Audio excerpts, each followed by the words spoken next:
for our feature presentation. He'll be fine on the mountain.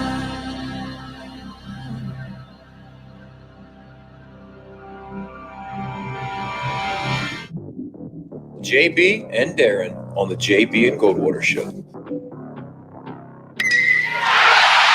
drive right field, base hit. South Carolina wins the College World Series.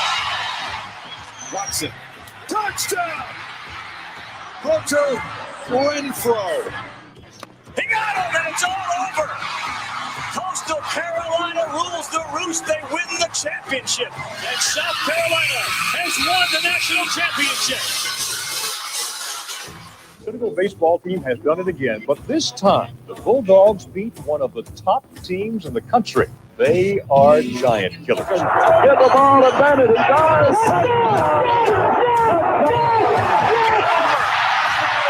Gamecocks are in the Final Four.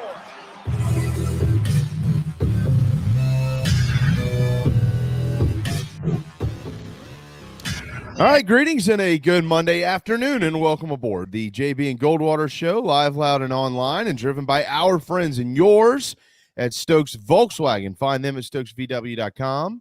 Find us on the JB and Goldwater app. That's free. Download it into your phone, and you can watch and listen to our program daily in its entirety. If you are watching to the right of the screen, that's me, JB. To the left, that's Darren Goldwater. And we're here until 2 o'clock this afternoon. We'll get you through the first day of another long work week for most of us across all social media platforms at JB and Goldwater individually at Sports Media JB and at Darren Goldwater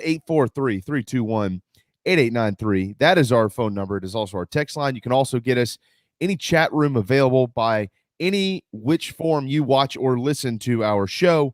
Send us a message. Darren can pop it right in.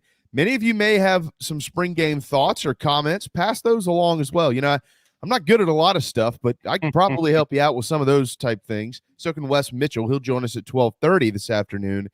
And Perry Orth will give us a QB breakdown and more at 1:30. Have plenty of college baseball to get to. Good weekend for the Clemson Tigers. Some FCS stuff. We'll talk about what happened with the Braves yesterday. Maybe a change in the college football playoff format and much, much more. So hang around. Don't go anywhere. We are full once again. But first and foremost, good afternoon, my good buddy, Mr. Darren Goldwater. Hey, man, what's going on? I had a good weekend. I enjoyed watching Jason Brown be enshrined in the Gamecock Football Hall of Fame because of the greatest spring drive in Gamecock football and college football history. And I'm jacked up for football season now. Hey, I know. You nailed it. Yep. 2 good throws. Next Peyton Manning. There he is. I mean, and you know what? Maybe he is one day. I don't know. But we don't know that from seeing what we saw in the spring game. Look, you know, the thing is, I get it, right? Fans are, and this is with any team, every single team out there, unless you literally return a Heisman Trophy winner at quarterback, or unless you return somebody who's incredibly, incredibly talented that has already proven his value and worth to you. You know, you get into a spring game and it's all the football that you've been able to see for a few months. And, you know, you take a lot of what you deem as fact away from that, which, you know, there were some things that we saw for Carolina on Saturday that I think were probably pretty good signs. I mean, I've known for a long time since he got to campus that Zaquandre White's a really good player. But last year he had the case of the whoopsies and couldn't hold on to the football. And, you know, it kind of cleared the way solely for Kevin Harris with Marshawn Lloyd being out, and the rest is history. But so, you know, he had a great day, and Dakereon Joyner looked much more comfortable, looked really good. But it's hard to gauge a quarterback in a spring game, Darren. It just is. These guys see each other for a month leading into this thing.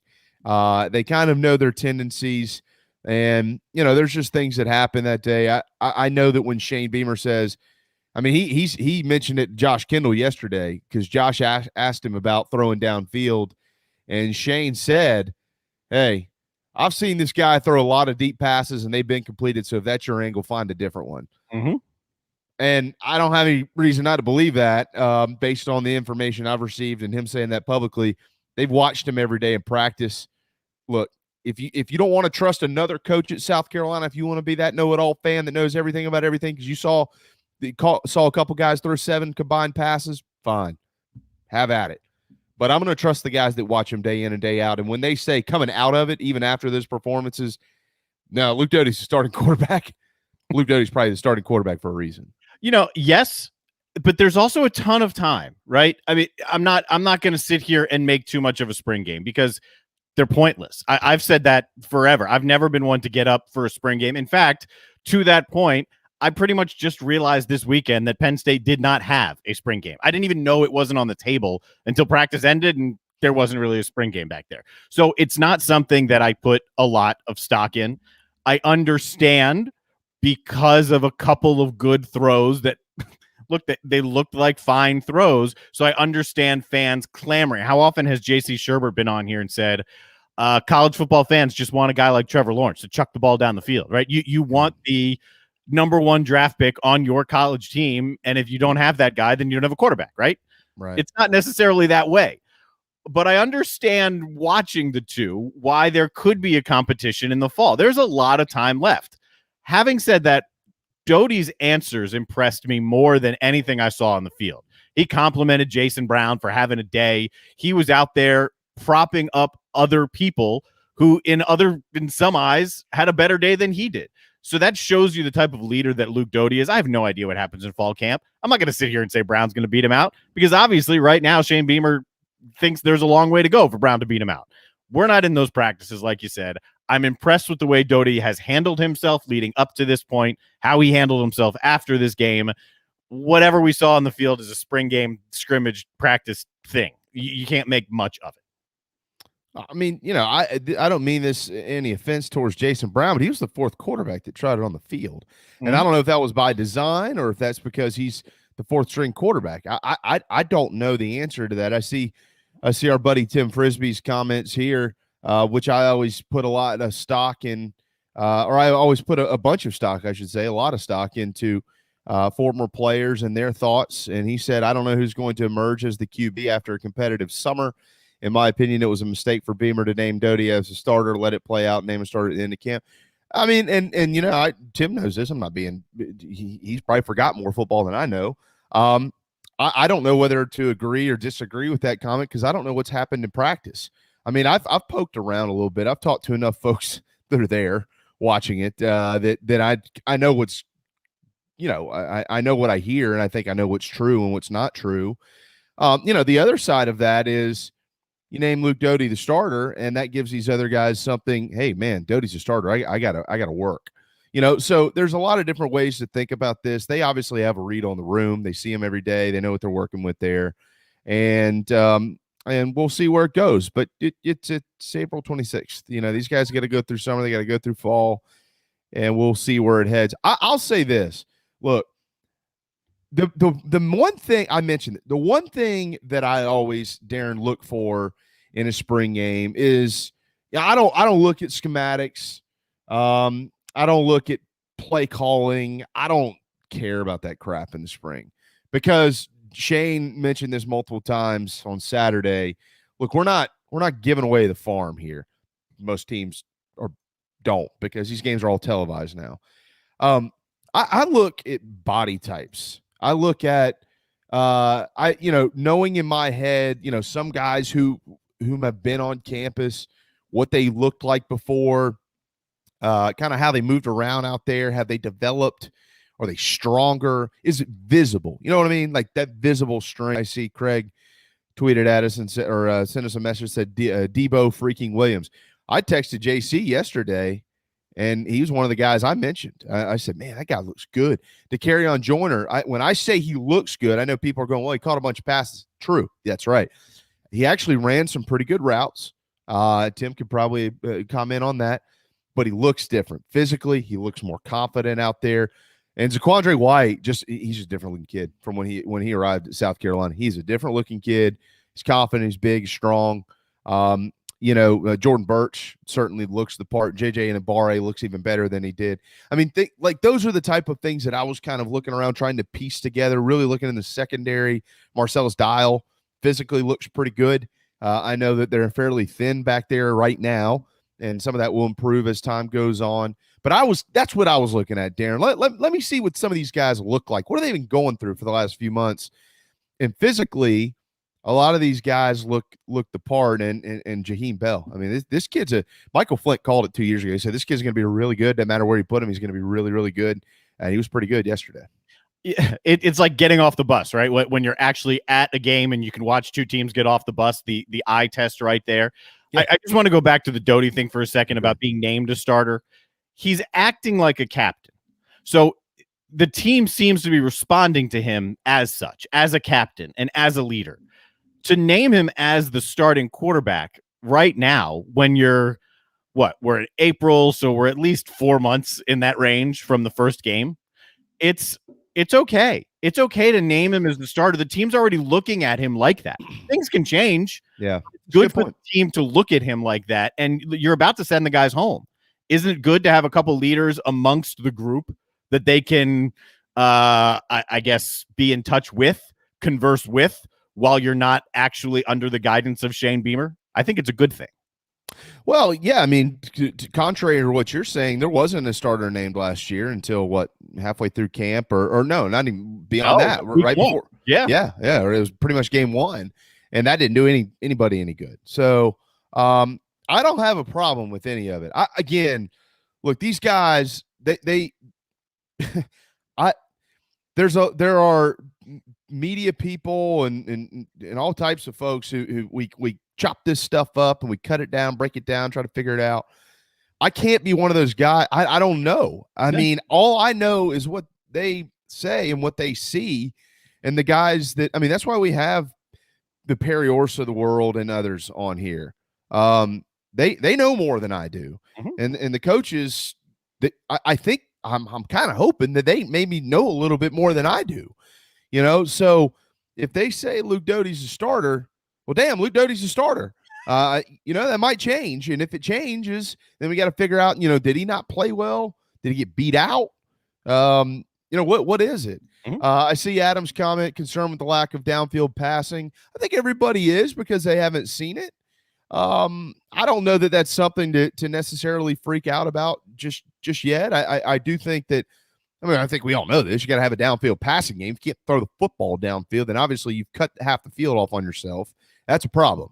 We all know that. They know that. So, yeah, it's concerning because we haven't seen it. So we need to see it. I don't know that 2 completed passes by Jason Brown in a spring game convinces me that the 4th-string quarterback should be the starter. So I don't know. Here's what I know. I wrote names down yesterday, and I think these guys look good. And I want to ask you, there's one thing in common here with all these names. Kevion Mullins, Eric Shaw, Jaheim Bell, Zaquandre Wyatt, DeCarrion Joyner, Kevin Harris, Marshawn Lloyd, even though those 2 didn't play, E.J. Jenkins, Nick Muse. Well, until E.J. Jenkins, I was going with the Muschamp era, but E.J. Jenkins just came in. Well, I say all. There's only one. There's one exception in this list. Only one of them is a wide receiver, and I don't know that is a bad thing, to be honest with you. Because did anybody see Jaheim Bell play yesterday? Has anybody seen Eric Shaw play? Has anybody seen Jenkins? We saw him play. He's kind of been. We don't really know if he's a wide receiver or tight end, so you could have 2 maybe. But DeCarrion Joyner is only wide out in that group. But they're all capable of making plays. And so I'll be really interested to see over the next few months what they do, what they design to get those guys involved. Because I still haven't seen enough personally. Again, I don't know, but I still haven't seen enough from the Josh Vans and the Rico Powers and the Jalen Brooks. And all these guys are these wideouts that I think have some potential, Darren.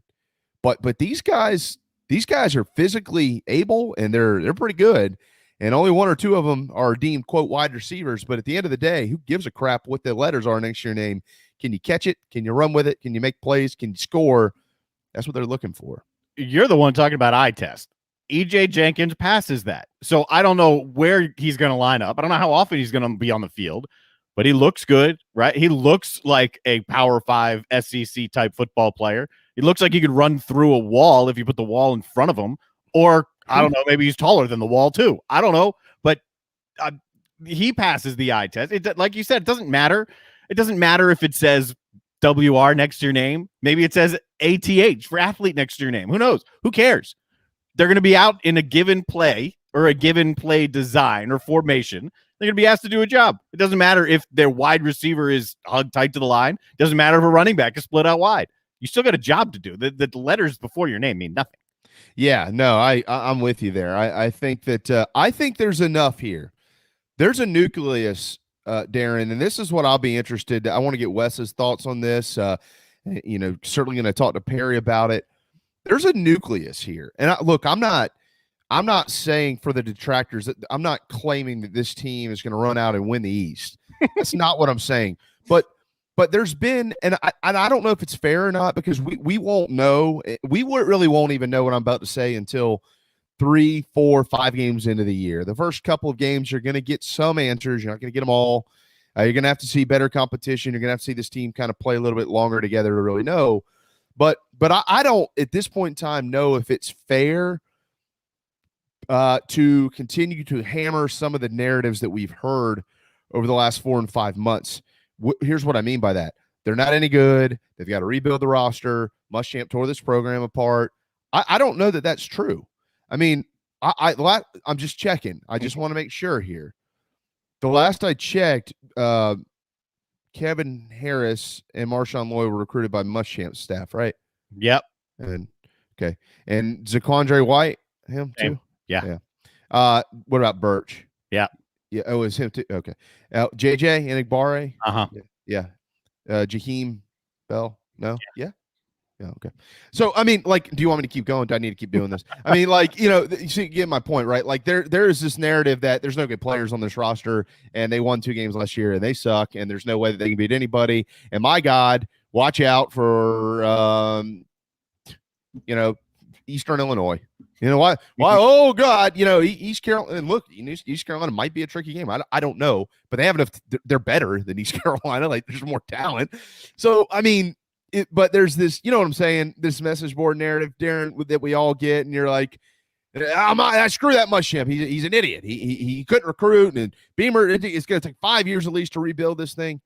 Yeah, I don't know about that. I just don't. I mean, I don't know how many people I have to hear this from. I'm talking about people who are in practice, people who are observing practice, people who are there.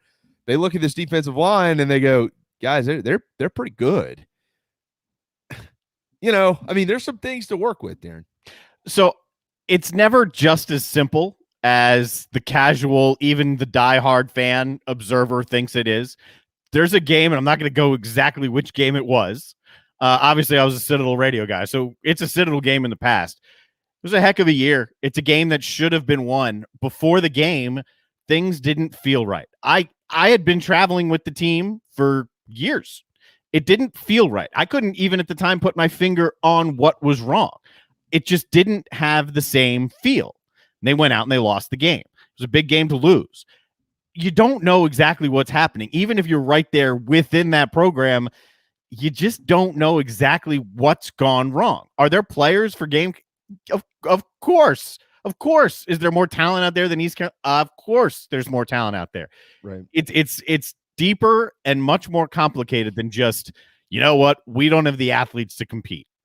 Because you know what, you do have a lot of good athletes, but there's a lot more to it. It's about the camaraderie in the locker room. It's about the relationship. It doesn't matter how much players like the coach. I mean, that matters, but other things can be happening in the midst of all of that kind of throws just enough off kilter, and you're not going to play the way the coach, the fans, even the players think that they should play.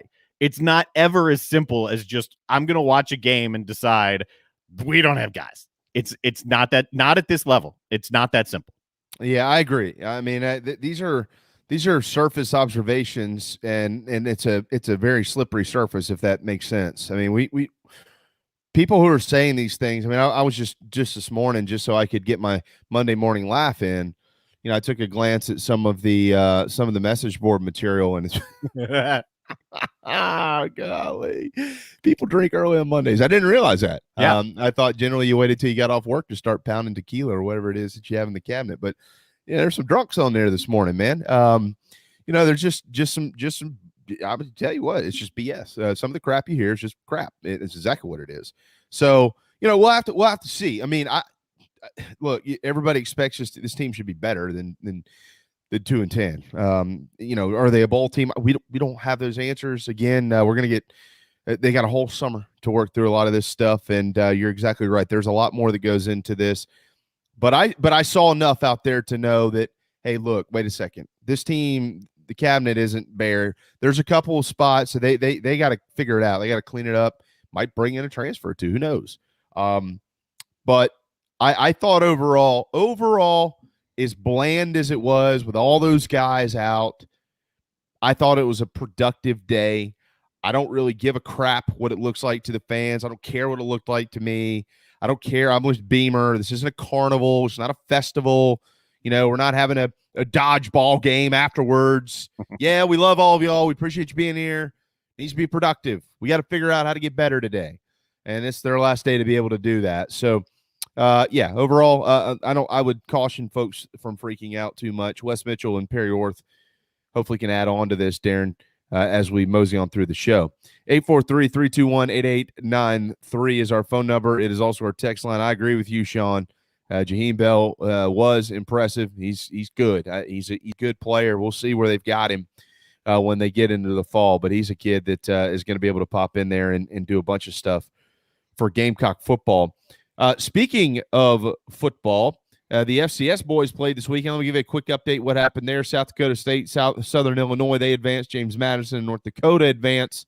North Dakota State, Sam Houston advanced. And Delaware and Jacksonville State all advanced. So VMI's season is over, ended by James Madison. And Davidson's season is also over. A couple of teams I know some folks around here were kind of following. So that's a quick pick me up from the FCS boys. All right, in college baseball this weekend, Charleston Southern lost 2 of 3 to UNC Asheville. They've got Gardner Webb coming up later on this week at home in North Charleston. Citadel, tough weekend. Falls swept by UNC Greensboro. They've got Carolina tomorrow in Columbia before hosting VMI next weekend down at the Joe. 11-24, 3-14 in the SoCon are the Dogs. Clemson, we called it, 18-18, 12-12 in the ACC. They swept right through Wake Forest this weekend, and they're back in a little bit better spot. And guess what, boys and girls? They're off this week and have Louisville coming to town on Friday. Huge opportunity for Monty Lee and the Tigers to get right back into the thick of it to make the postseason in college baseball. Again, now all evened up at 500 in both the ACC and overall. Coastal Carolina loses 2 of 3 to Liberty. They're now 19-15, 3-6 in the SoCon. They've got UNC Wilmington twice this week before heading to Georgia State over there in Atlanta. And, of course, the Gamecocks lost 2 of 3. Their series has been over since Friday. They did win the game 1 of that doubleheader on Friday afternoon, but would lose the nightcap 5-1. They've got the Dogs tomorrow, and then they travel to Ole Miss. Saturday night's game at 7 o'clock will be televised nationally on the SEC network. Gamecocks 11-7 in the SEC, third overall in the Eastern Division, third best record overall in the league as well. Latest polls out, 13th in the D1Baseball.com rankings. They actually slid a couple of spots by losing to the top team in the country. Amazing. But they didn't swing it particularly well in games 1 or 3 of this series either. Matter of fact, they only really had about 2 innings where they really swung it well. So they're going to have to kind of, Mark mentioned it after the game. Hey, look, they got to figure out how to be a little bit more consistent at the plate, less streaky. They're going to have to be fairly consistent this weekend. It is tough to go to Oxford and win. It should be a jam-packed house, and we got much more on that coming up over the next few days. Also, Darren, this is of note because it's a horrible note for the Braves. They had 1 hit yesterday in 14 innings. They were swept in a doubleheader by the Arizona Diamondbacks. Madison Bumgarner was 7. It was a complete game because it was a double dip designated by Major League Baseball, and he no-hit the Atlanta Braves. The big question is, should that be a no-hitter? And it is not being recognized as one. I think it should be. The game was designated a 7-inning game. So I've seen a couple different guys on Twitter throw this out there, and it's hard for me to disagree. The rules were changed last year, right? It counts as a walk-off when you put a guy on second base, even if it's like the 8th inning of a 7-inning game that's a doubleheader, because it's only 7 innings, and now it's an extra innings, and now you're putting a guy on second, and you knock that guy in the bottom of the 8th or the bottom of the 10th, that counts as a walk-off. So why doesn't a 7-inning no-hitter count? That I don't understand that. I'll counter my own point. There was an analytics article that had Nolan Ryan having a no-hitter through 7 innings like 23 different times. But the point is, once you get there, once you get to like a out left, 2 outs left, 3 outs left, it changes. If Nolan Ryan had no hitter into the 7th 23 times, that's awesome. But the pressure didn't rack up until they got through the 7th, and they only had 6 outs to go. So it should be recognized. If that's how baseball is playing the games this year, then it counts, right? It should. Everything else seems to count. I mean, if you hit for the cycle in 7 innings, does that count? I mean, it should be a no-hitter. Yeah, you star it, you designate it as a 7-inning no-hitter in the record books. Maybe even have a separate column for that and allow the fans and the public to judge how they would like to. But look, man, a no-hitter's a no-hitter. Baseball's put this on themselves. They continue to tinker around and screw around with everything. 7 innings, starting runners on second base. That's not baseball. It's just not. So, but you still have to recognize the records of baseball as the sport is played, no matter what rules you've put in place. So I'm with you. I don't see why it shouldn't be a no-hitter. I mean, I have one question. Did anybody get a hit? No. Okay. Well, I mean, was the game cut short for any reason? Any reason at all? Yeah, Rob Manfred said it's only 7 innings. Right. But that's my point. It wasn't because of weather, right? Or something else? No. But it was a complete game. 7 innings. They played the full length. It's no hitter. But Rob Manfred's in charge. I wouldn't want Rob Manfred in charge of assigning the guys to pick up our trash every week. I mean, this guy is just not very smart. I mean, actually, I think he's brilliantly smart, but I think he's really dumb when it comes to leaving certain things in baseball alone. We don't have time to get into this, but it just popped into my head. So maybe it's something we can have fun with another day. You're starting up a new league. I don't care what sport it is. You're starting up a new league. Who would you rather run it? Mark Emmert or Rob Manfred? Fold? I'd fold it. Yeah. I mean, that's gotta be a trick question, right? I just popped into my head. I'm creative sometimes. Yeah, neither. I mean, look, I know all these commissioners I think the best commissioner out there is commissioner of the NHL. He's really good. And I know all these guys. Look, everybody thinks that that Roger Goodell's a moron. Everybody thinks that Adam Silver's a moron. I mean, everybody thinks that every leader's some type of moron. We get that. But, between those two guys, not start the league. You can go that way. I'm going to start a league, but if those are my options, I'm just not going to start the league.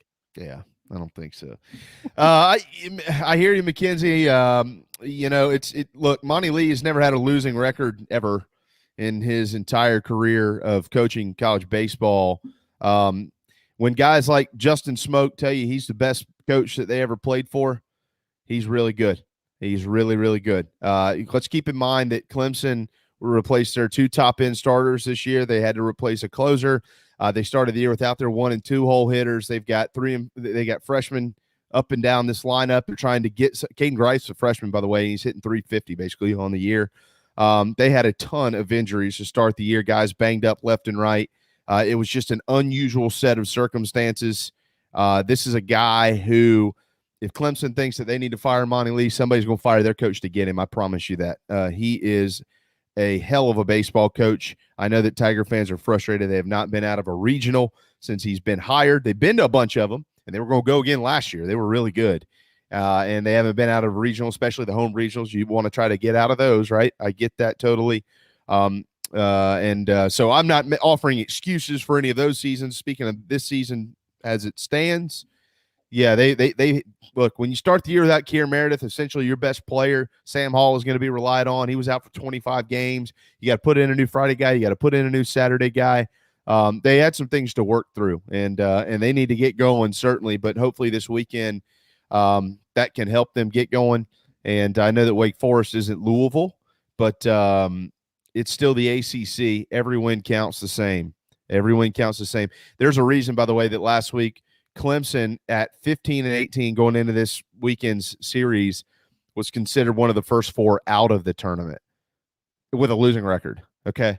You know, they like what's there. If they can put it together, they'll have a chance to make a run. And if they play well this week or next weekend, they're off. But they got a chance for Louisville, right? Play well. We said it last week. You got a chance.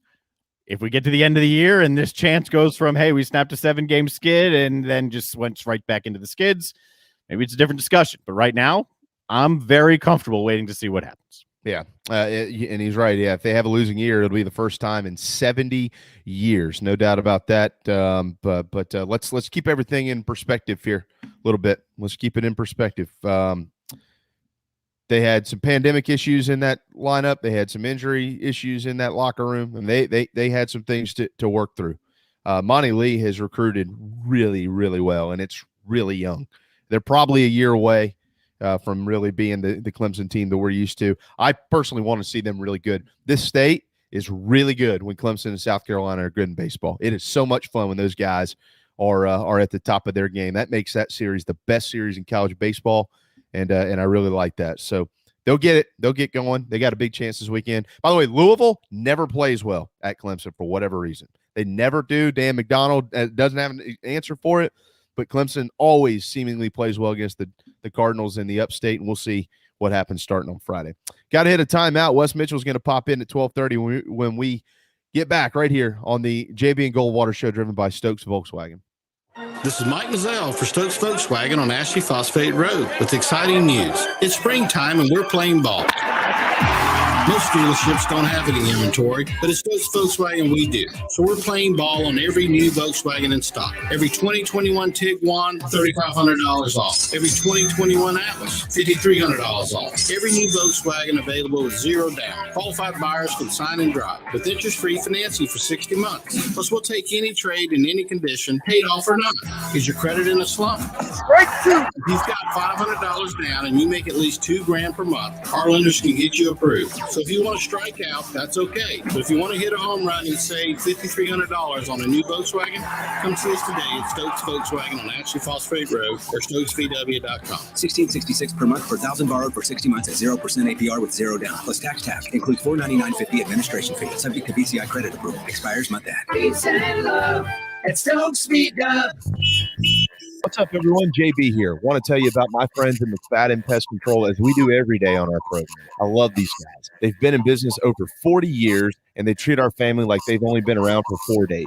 Always doing their best work, trying to earn our business, although they know that they'll always have it. Heath and the guys take care of our quarterly, our mosquitoes, termite bonds, anything we can get them to do, they do it. They're the best. They're friends. Heath even often texts me and just asks to see how my family's doing. It's amazing. I can't say enough about McFadden Pest Control. Switch to them. You'll never have anyone else protect your home. McFaddenPestControl.com, McFaddenPestControl.com here in the Low Country. Spring is officially here, and there's no better place to bring it in than the Dog and Duck. 3 locations in Mount Pleasant, Park West, Bell Hall, and Clements Ferry Road, all of them with gorgeous outdoor seating to take advantage of their daily food and drink specials. Through the end of April, $5 Sweetwater pints. Food specials like Taco Tuesday and the Game Day Burger every Wednesday. It's all available at Dog and Duck. There are 3 locations in Mount Pleasant, Bell Hall, Park West, and on Clements Ferry Road.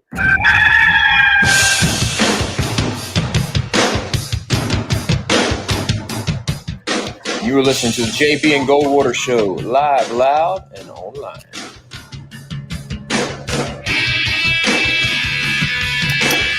Well, 12:34. Welcome back to the JB and Goldwater Show, driven by Stokes Volkswagen. Monday, beautiful Monday afternoon, where we are at least in the Low Country of South Carolina. Darren Goldwater, JB, and now Wes Mitchell with Gamecock Central in Columbia. It's been a lot going on up there, my friend. You've had a lot to cover. Spring game played this weekend. How you doing? I'm good. How's it going, guys? We're living the dream. Living the dream. Jason Brown, 2022 Heisman Trophy winner. Oh, 2030 Hall of Fame, though. That's the important thing. Next Peyton Manning. Two throws, Wes. He's going to win it all, brother. What's up? Oh, boy.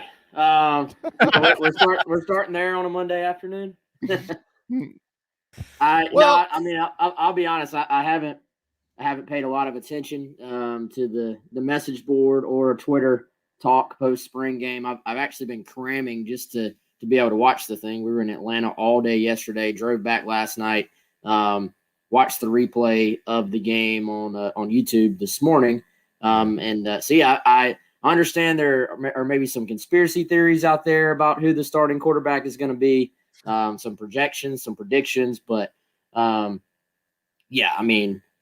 think Shane Beamer made it pretty clear about who he sees as the starting quarterback right now. But hey, this is college football. This is sports. The backup quarterbacks are always the most popular guys within a fan base.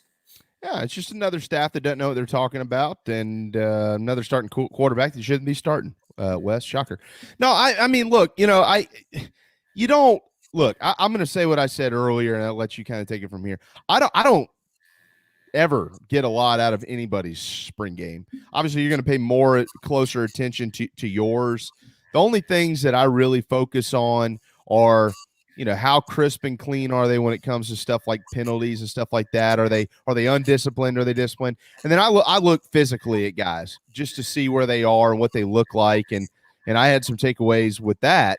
But from a schematic standpoint of who should and shouldn't be starting, I don't know. I'm not in practice every day. We're gonna have to see what happens in the fall.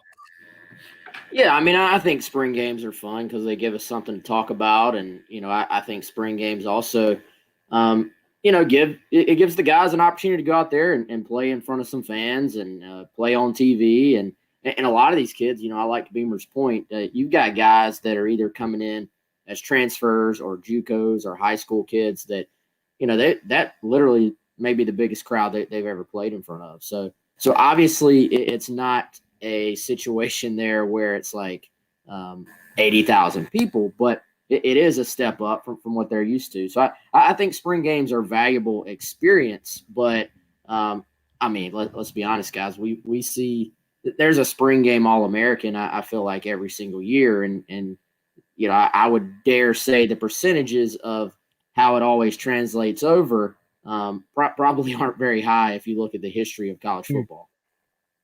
No, I mean, yesterday, Wes, and like, do you think that the coaching staff learned anything near yesterday, what they've learned in the other scrimmages they've played in their workouts, their daily drills? Like, what was that? What is that spring game for? Yesterday, it was very vanilla. We know that offensively, defensively called, very vanilla. We could see that point blank. So if the coaches aren't out there to learn a lot about those guys, then I'm not sure what we're supposed to get out of it.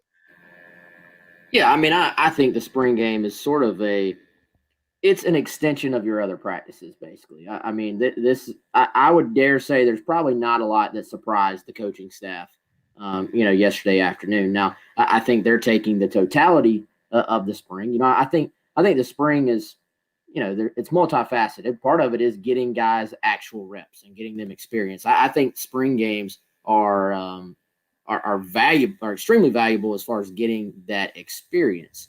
Now, I tend to think as far as reading into it and what it actually means, and you got so many guys that are out, that are banged up, that are hurt, et cetera, that it's kind of one of those things where you have to be very careful about projecting something, in the spring game when you're talking about not really even a true depth chart because you're holding guys out. And, we did get some ones versus ones as far as the healthy guys go. But then the deeper you get into a spring game, honestly, the less it means because you're seeing fewer and fewer of sort of your top guys actually being out there on the field.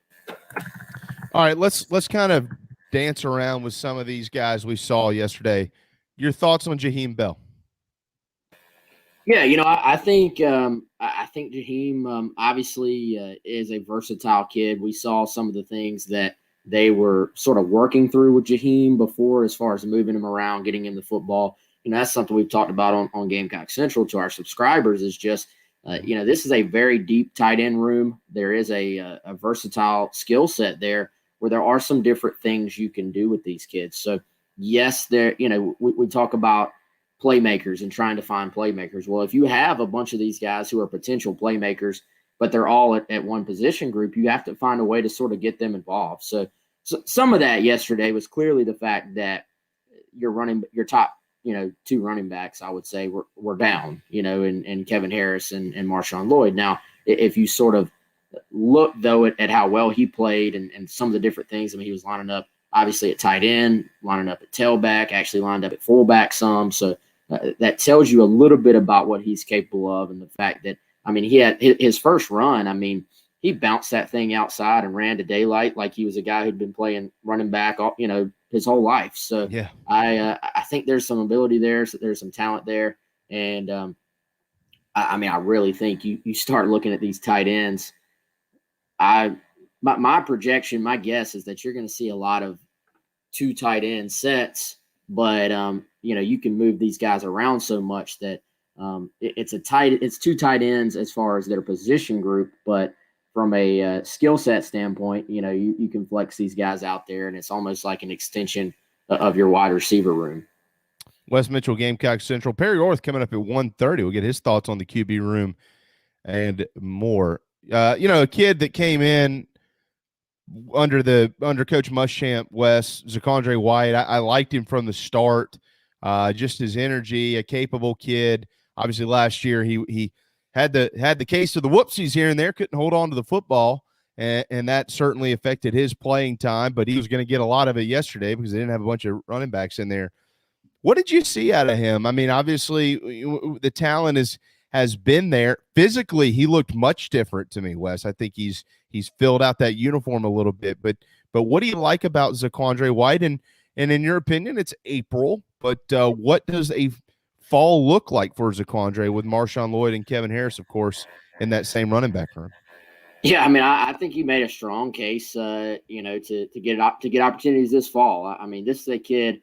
I can tell you when he came in, Des Kitchings and those guys were really, really high on him last year and thought, especially when Marshawn Lloyd went down, they were looking at this kid saying, this guy can step up and really help us. And then he had an early injury that really hampered him as far as getting comfortable within the scheme last year. And, for a running back, anytime you have any type of like soft tissue issue, it can really slow you down. It kind of, you need your burst at that position. And it's like, you think you're ready, you think you're healed up, and then you take one wrong sort of explosive move and you're right back where you started. So that slowed him down from the start last year.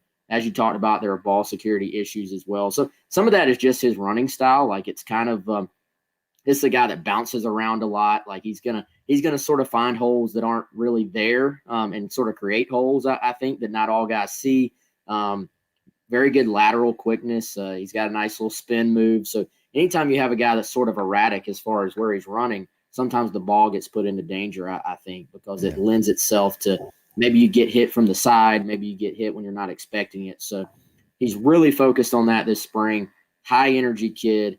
I think he's going to be rewarded. Sometimes, there's a saying that basically the sort of your availability can be one of your best skill sets. And he's been available all spring in that he does not miss reps, highly involved in special teams, can catch the football out of the backfield. I think, a lot of people are going to get caught up in, Kevin Harris, Marshawn Lloyd, are they your true 1 and 2 backs? Maybe so, probably so, but you can certainly use a playmaker like this in a variety of ways. I think you probably put him on several special teams.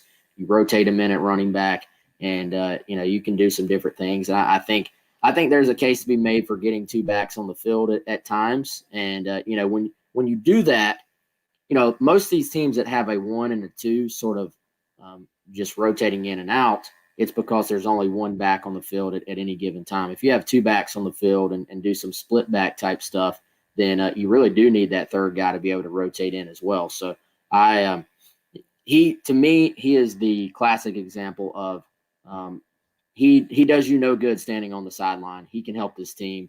You got to find ways to get him on the field. And I thought yesterday we were able to visually see many of the things we've been hearing throughout the spring as far as how well he has done in spring practice.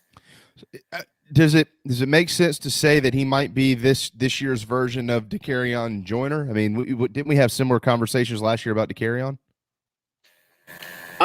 Maybe. I think with Dakereon, it's more, you're sort of a new position group, and I think there was some hopefulness there that Joyner would be ready last year at receiver. I think with Wyatt, though, it's just been a consistent, energetic push. This guy, he's really one of these kids that makes everybody else around him better. And I think that's one of his best characteristics is that his energy level is never low. So I would say it's probably even been this has been, I think White's probably had one of your better spring practices among the entire team this spring. So maybe even on another level than what we were talking about last year. Adam, I just want to interrupt. Okay, yeah, we'll get to Adam's comment here in a second. I know he was at the spring game actually with his two boys. But with the running backs, right? I mean, obviously we know that's the strongest personnel group, we think, specifically offensively. And then the conversation of Doty, Brown, whoever it may be. If you want as many quality running backs on the field for options, not like the option, but options of who's going to carry the football, a guy with the mobility of Doty, with the combination of 1, 2, however many backs are in the backfield, right? I mean, you can see where I'm going with this. That could make the offense dynamic in that type of way. Yeah, I mean, I think when you put together an offensive scheme, I thought actually Dan Mullen had an awesome way of describing this, and I imagine most OCs are in this category. You sort of take your entire offensive scheme, right, and you install it in the off season, and then you go into a season and you maybe take your 60% of that entire playbook, and you say, what are my 60% that fits my guys the best? And then as the season goes on, based on matchups, based on how guys are playing, based on that week, you sort of pare it down even from there. So if you're South Carolina, the offense probably pares down a little bit differently with Luke Doty at quarterback than it does, with, say, Colton Gauthier or Jason Brown. So I tend to think, what do we know this team can do well? For one, let's go up front. Offensive line wise, it sort of skews towards the running game there as well. You look at last year, they were outstanding in the run blocking side of things, struggled at times against the best pass rushers. So you look at that, you look at what you have in the backfield, you look at Doty's running ability. When other teams have to account for the quarterback run, it's not even necessarily, in my opinion, that Doty's going to carry the ball. He's not going to carry the ball 20 times a game, get hit a bunch. It's the threat of him to carry the football. Can he carry it 7, 8, 9 times a game in the design QB run stuff or option type stuff, zone read, veer, stuff like that, RPOs. So, I think having Doty at quarterback kind of does change. It changes the equation for the defense. And I think that's valuable. So if you just look at what we know right now, yes, there's cautious optimism from the coaching staff about the receivers. But based on what we know, I think you're doing everything you can to lean on this running game. And having the threat of Doty to run the football as well certainly is going to be a big part of what they do. Adam asks, who's more talented, Zaquandre Wyatt or Rashad Amos? I don't. That's an interesting question. They're a little different. Yeah, they are, and I don't. What is talent? Like I don't like the, especially when you have you're comparing a senior, who's been around the block. He's been at Florida State, been at JUCO. Now he's been at South Carolina for a year, to a guy who is still relatively, pretty fresh out of high school. So I don't know. I will say right now, I think Wyatt is ahead of Rashad Amos in the battle right now at South Carolina. Now, what does Rashad Amos look like or Rashad Amos, as we're told. It is officially how you say it by Ontario Hardesty. Apparently that's been a thing that Amos wants everyone to know exactly how his name is said. But I've been saying Amos for 2 years now. But Amos, talented kid. I think he's going to help this team. He's going to have the chance to help this team eventually. I just think right now with the older guy who's had a really good spring and has been available, Wyatt is just ahead of Rashad right now.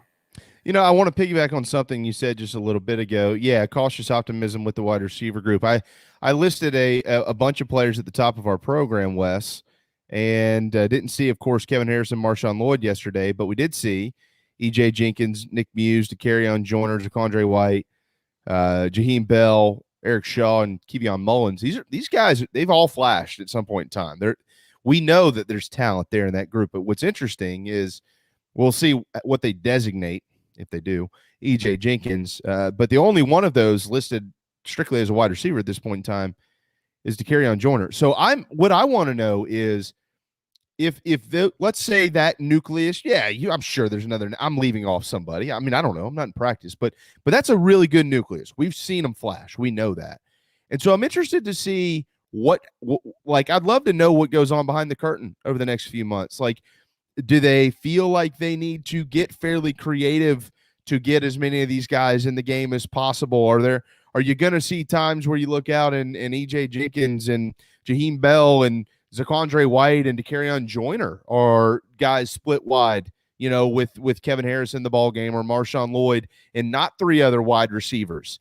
I don't know. I have no idea. But I just feel like maybe where we are in April is that it's kind of an interesting group of guys that you would consider your more reliable playmakers, but a lot of them aren't just those high flying run around dudes that play what we call wide receiver.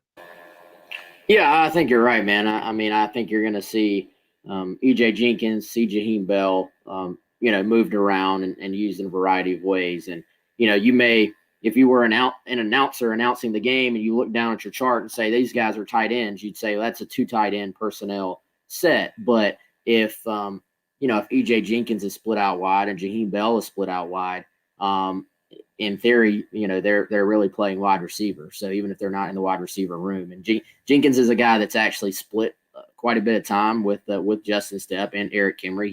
He's worked at receiver, he's worked at tight end. When it comes down to, if you're at the 40-yard line, maybe E.J. Jenkins is better suited to be at tight end, and hopefully you get him matched up in some man coverage with a linebacker trying to carry him down the seam. But if you're at the 6-yard line going in trying to score, E.J. Jenkins is probably not best suited trying to come across and block some guy in the C gap. I think he's probably better suited to be split out wide, and you throw a jump ball to him and hope you get him matched up with some 5'11" cornerback. So, I think this program right now isn't at the point of being able to just say, hey, we're going to go three wide receivers, 1 tight end, and a tailback, and we're just going to go run our offense, and we're going to kick your tail up and down the field. You're going to have to, every single coach in America is using the offseason to say what gets our best guys on the field. And, there's really, I always thought this was actually a good point from Muschamp and his guys. I think he talked about this a bit. If you're a tight end or a wide receiver, you're not just competing with other wide receivers or other tight ends. You're competing for your group to be the one personnel-wise that has more guys on the field.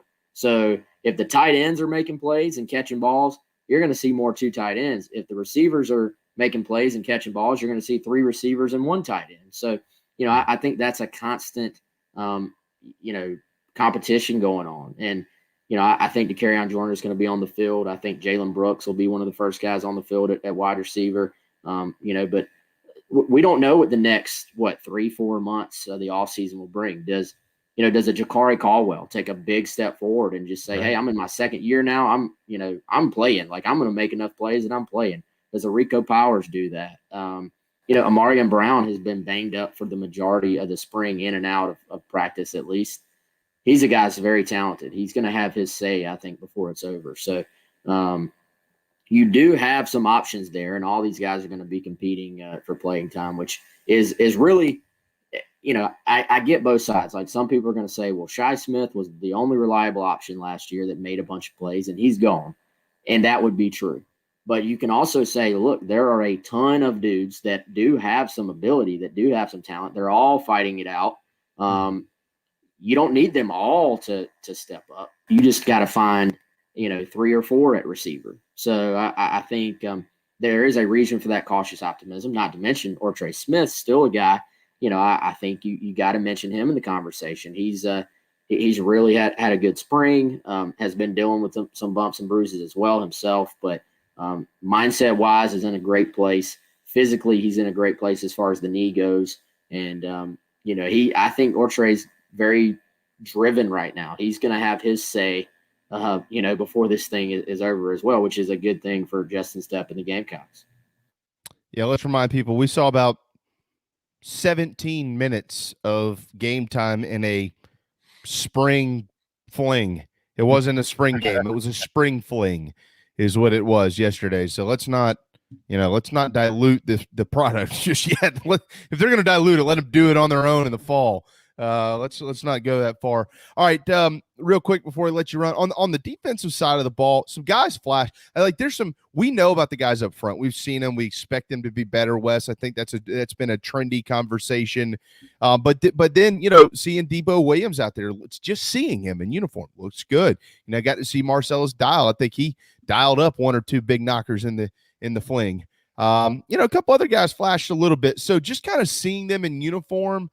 It'll be interesting to see how they develop, of course, through the summer and into the fall. But any observations from the defensive side of the football worth pointing out on your end? Yeah, I thought Enigbare certainly had a good year last year, but looked to me sort of as that guy who may be taking another step in his career. And statistically, he had a good year last year, but I think he'll have an even bigger year this year with what's around him and the guys taking a step up around him. Tonka Hemingway, he actually got the start inside alongside Zach Pittens. Jabari Ellis, I think, was limited, but still that says something about Tonka and his progression to the interior. You mentioned Debo Williams. I thought just watching Debo Williams gravitate to the football in the passing game and help dislodge a ball on the throw. I think, you look at that Debo, the physicality stuff based on everything you hear, that's going to be there. Like, you don't worry about that at all. But, he's making the transition. Can the guy get out there and be quick enough to the football in SEC play? That's something you ask with a new guy. And I thought you saw some good things there as far as his ability just to be all around the field. Marcellus Dial getting some playing time out there. I think he worked in with the first and second teams at times in the early portion when they were, sort of 1s versus 1s and 2s versus 2s. That's a good sign. He's had a good spring from what I've heard. David Spalding, we'll see if he can hang on. I think he's sort of the top nickel guy right now. I think Carlin Splittell, who's coming in, is going to have his say at that position as well. But, I think if there is one thing fans can take away is you actually, you have to take into account the guys that are out and injured, but you can start to get yourself a little bit of a makeshift depth chart just by going back and saying, well, here are the first guys that ran out there on offense. Here are the first guys that ran out there on defense. And that at least gives you an idea as a fan of which guys are sort of ahead right now, with that caveat of, okay, this guy may actually be second team, but the guy ahead of him is injured right now. I like what Matt Stinchcomb said on the broadcast about J.J. Enigbare. He's going to be a problem, and he's right. He has been a problem in the league. I'm with you. He's Wes. No matter what opposing fans want to say, if they want to pick on Carolina, whatever they want to do, that all that type of stuff, that's fine. They do have a history of really good defensive ends at South Carolina, really good ones. They put a lot in the NFL. You can go all the way back to John Abraham and before that. And this guy has a chance to be the next one, and Jordan Birch right there as well. So we'll leave it there. I know that you were covering the Rivals camp this weekend in Atlanta. Didn't get to that. I know that you've already got some stuff. You're going to continue to have plenty on Gamecock Central over the next few days. So hopefully folks are subscribers and they can check out all that information. Colin covered the spring game this weekend. It's a lot of Gamecock football right now over at Gamecock Central, and of course covering the baseball team as well. Big trip to Oxford. We're going to leave it there. Wes, thanks, man. Glad to have you back this week. We had to pinch hit for you last week, but Colin did okay. He hit a little Punch and Judy single into right field. He did just fine. He didn't bunt up. I was about to say, at least as long as he got on base and took care of his part. If he went opposite field and sort of had a good two-strike approach, then I'm very proud of Colin. Hey, he sawed one off, man. We threw him inside. He sawed one off and boop, right there over the second baseman's head. He was fine. He survived. He got on. Hey, it was a line drive in the books, right? That's all that matters. That's all that matters. Thanks, Wes. Have a great day. All right, guys. Y'all have a good one. Wes Mitchell with Gamecock Central. Time for a timeout, a transfer news out of Clemson to tell you about. We've got some college football playoff stuff to get to as well and more. Hang tight. The JB and Goldwater Show, driven by Stokes Volkswagen. We'll be right back. What's up, everyone? JB here. Want to tell you about my friends at McFadden Pest Control, as we do every day on our program. I love these guys. They've been in business over 40 years, and they treat our family like they've only been around for 4 days. Always doing their best work, trying to earn our business, although they know that they'll always have it. Heath and the guys take care of our quarterly, our mosquitoes, termite bonds, anything we can get them to do, they do it. They're the best. They're friends. Heath even often texts me and just asks to see how my family's doing. It's amazing. I can't say enough about McFadden Pest Control. Switch to them. You'll never have anyone else protect your home. McFaddenPestControl.com, McFaddenPestControl.com here in the Low Country. At Patriots Point Naval and Maritime Museum, families walk in the footsteps of our nation's heroes, the brave ones who risk their lives to defend our way of life. Home to the aircraft carrier USS Yorktown, USS Laffey, and the USS Clamagore, there's more than 1 million square feet of exhibit space to roam. White Glove certified, we have several new health safety measures in place to enhance the visitor experience. Come for the day and leave feeling inspired. One of the most impressive museums in the country, located right here in Mount Pleasant. Visit patriotspoint.org for more. We'll see you soon. Bourbon and whiskey drinkers of Charleston. Paddock and Whiskey on James Island and the Terrace Shopping Center on Maybank is your home for the finest and rarest bourbon and whiskey drinks in the Low Country. This is where I hang out. Go meet my friends Reed and Chris and try one of their exclusive barrel pick bourbons. They have the largest private barrel collection in the state, and let their knowledgeable staff recommend your next pour. PaddockandWhiskey.com. Let not your heart be troubled. Paddock and Whiskey is here for your next double. We're all friends around here. Paddock and Whiskey, proud partners of the JB and Goldwater Show. This is Scott Glaze, head golf professional at the Links at Stono Ferry, located on the outskirts of Charleston, South Carolina. I'm inviting you to tee it up on one of the most scenic and challenging courses in the Low Country. Our back nine is highlighted with 3 holes that border the Intercoastal Waterway. Visit StonoFerryGolf.com to book tee times and discover all that Stono Ferry has to offer. The Links at Stono Ferry is a former South Carolina Golf Course of the Year and is also home to the College of Charleston men's and women's golf teams. Come see us. We would love to have you. StonoFerryGolf.com. Hi, I'm Chris Half, Public Information Officer at the Patriots Point Naval and Maritime Museum. We're home of the mighty USS Yorktown, USS Laffey, Clamagore, and Vietnam experience. And we're a proud partner of the JB and Goldwater Show. We invite you and your family to come see us and enjoy a day on Charleston Harbor. Visit patriotspoint.org for more information. And now, it is my honor to present the National Anthem.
live, loud, and online. Okay, final hour, Monday afternoon. Welcome back to the JB and Goldwater show, driven by Stokes Volkswagen, stokesvw.com. Thanks to Wes Mitchell. We are going to have Perry Orth pop in about 10 minutes. He'll join us at 1:15, and we'll get his thoughts on the Carolina quarterback room and see what one of the former quarterbacks had to say. He was there yesterday. He was on the field and hanging out with those guys and everything, and he got a pretty good look. So we'll talk QBs specifically with Perry Orth coming up here in about 10 minutes. Across all social media platforms at JB and Goldwater, individually at Sports Media JB and at Darren Goldwater. 843-321-8893 is our phone number. It is also our text line. If you would like to do that to get a hold of us, we can pop some of your comments into our program before we get to Perry Orth. And we do have some stuff on the college football playoff to get to as well. So a lot of football here on a Monday afternoon. Ches Malusi going to transfer from Clemson. This is some late breaking news. Happened about 30 minutes ago or so. This popped up. So he's going to leave a fairly crowded running back room as well up there and look for greener pastures for himself, a guy who has been highly regarded in the Clemson football program, Darren, but he will be no longer a part of it via the transfer portal. So we'll keep our eyes on where he goes, but certainly a kid that they liked. Look, they're loaded. So my sense is after spring, if he's decided that it's time for him to go look for somewhere else to play, that he probably thinks he's not going to get that time right now this year, at least at Clemson. So someone else will probably pick up a kid who can make a difference for him. Yeah, absolutely. Absolutely. We'll keep our eyes on where he's headed. Clemson's president, Jim Clements, has joined the College Football Playoff Board of Managers as well. This is the group that figures out what the hell the College Football Playoff is going to look like, and it might be bigger soon. We're going to talk more about this here in just a little bit after Perry Orth coming up in just a few minutes. But there is maybe a sooner than later possibility of expansion. Last week, meetings were ongoing. 63 possible scenarios came about in those meetings of how to expand the college football playoff, anywhere from 6 to 16 teams. So much more on that in just a little bit. Kim Mulkey has left Baylor. She's heading to LSU. Three-time national champion Kim Mulkey is headed to Baton Rouge, just landed a little while ago, greeted by Ed Orgeron. And, of course, she is a Naismith Hall of Famer as well. That is major news in the hoops world and certainly in SEC land, where it has been as good a basketball as any out there. And this adds another Hall of Fame coach to the mix. So LSU looking to climb the ladder and be somewhere maybe along the same level as South Carolina and Mississippi State, A&M, Tennessee, teams like that. I bet you, and we haven't heard Dawn Staley comment on this, I bet you she likes this. It's more opportunities regular season wise to play what you would imagine will become one of the better teams in women's basketball. Then it's going to prepare you, the Gamecocks, whoever else in the SEC, for deeper runs in the NCAA tournament. I was sitting back just wondering this. She's about to be inducted into the Naismith Hall of Fame. She's got 3 national championships. By the way, if you didn't know, her son did play baseball at LSU. And there's a couple of funny different things on social media, Twitter in particular, about that.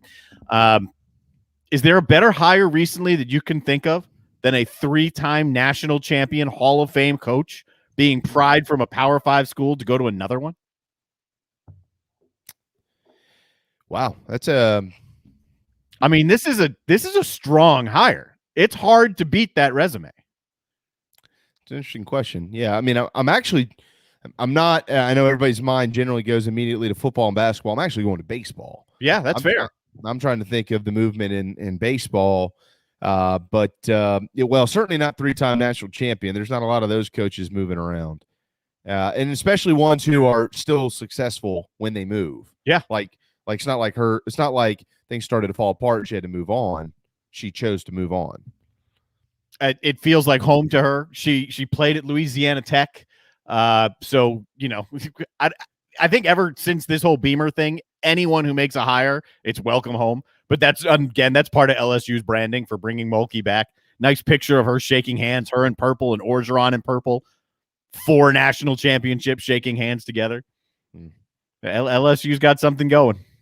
I know. I saw that. I think Clemson had done something with a similar campaign not too long ago. Some type of welcome home to Clemson or something like that. And none of that was being said before November. But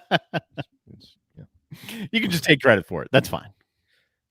Interesting how it all works out. Yeah, it's interesting. And from what I understand, maybe $2.5 million a year for Kim Mulkey to coach women's basketball at LSU, which is significant. Yeah, that's okay. Yeah, well, that's a heck of a story. Yeah, they're going to be good pretty quick. There's no question about that. I want to address a couple comments here too. Sean had commented on Wes Clark at South Carolina and his struggles as of late. He said he's got to focus on driving the ball to the right side of the diamond, always getting a steady diet of curveballs on the outside corner. There's some truth in that. He's also sat back and watched a bunch of fastballs cross the plate, and he hadn't swung the bat. He's just not very confident right now. He's got to go up there and knock one early in counts. He can't get and not miss. Does that mean that he needs to go up there and focus on driving one to the other side? That's in scouting. I don't think you can necessarily walk up there and just be focused on hitting one to right center, because I've also seen 3 fastballs middle in that he's took, that if he would have seen ball out of hand and recognized early, he would have turned on those and deposited them about 100 feet up into the left field bleacher seats. Okay, so hitting's not as easy as, well, I'm just going to drive one to right field here. It's not BP. I mean, you're seeing, I'm not picking on Sean. I hear what he's saying. He's not wrong. But there's a few different ways to do that. When you're a power hitter, the best way to do it is to go up there, and especially in when you're not in a situation where you desperately need to get a run home, instead of going up there, you get a runner on third, less than 2 outs, you're just going to go up and wail at the first pitch and you pop one up. That's a bad at bat. But when you're up there and there's nobody on base, or maybe there's a runner on first and 1 out or something like that, and you've got a chance to go try to see something early and drive it, do it. Go up there and try to drive something early, and don't get behind in counts where you start that mind thinking too much. That's going to bundle you up a lot. You got to go up there and not guess, but recognize early, and he just hasn't been able to do that. So it'll be interesting to see what they do with him moving forward, if they keep him in that 3-hole or not. But he's struggling. He's struggling. It would obviously help if there was a little bit more protection. I don't think it was Kip. I think it was Drew Meyer who said, if it was him, now he's got a little bit more speed to work with there than Wes Clark does. But if it were him, he would take rounds of BP, just trying to line balls over second, line it over second, line one back over the second base bag, and work that way. I haven't seen him taking BP. It would stun me if that wasn't part of the repertoire already right now. But I think you nailed it at this point. I mean, we know the guy can hit. At this point, it's about confidence. You're in a slump. You're up there questioning things. It's the same as golf, right? If you're standing over the ball, you're standing at the plate, and you're thinking about either mechanical thoughts or anything other than really see ball, recognize ball, hit ball, you're in a tough spot, and you're not going to have a lot of success. Right now, it's confidence. He needs to just he needs to see a couple things fall. Maybe one of those little duck snorts just fall in there.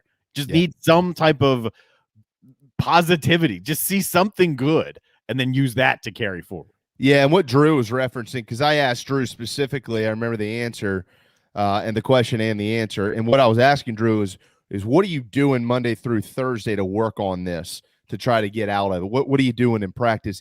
That's what he was referencing there. When you're in a game, that's not necessarily going to be the case, but what you've hoped is you've worked on it enough throughout the week that you can trust everything that you're doing, and it's going to kind of all come full swing, quote unquote.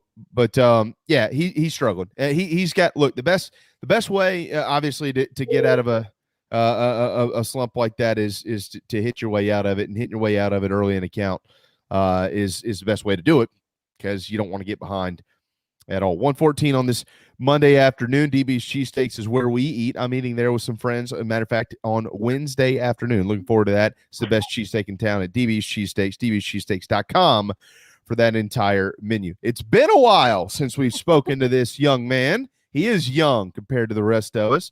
His former quarterback, Perry Orth at South Carolina. He's popped in to tell Shane Beamer exactly what he needs to do with that quarterback.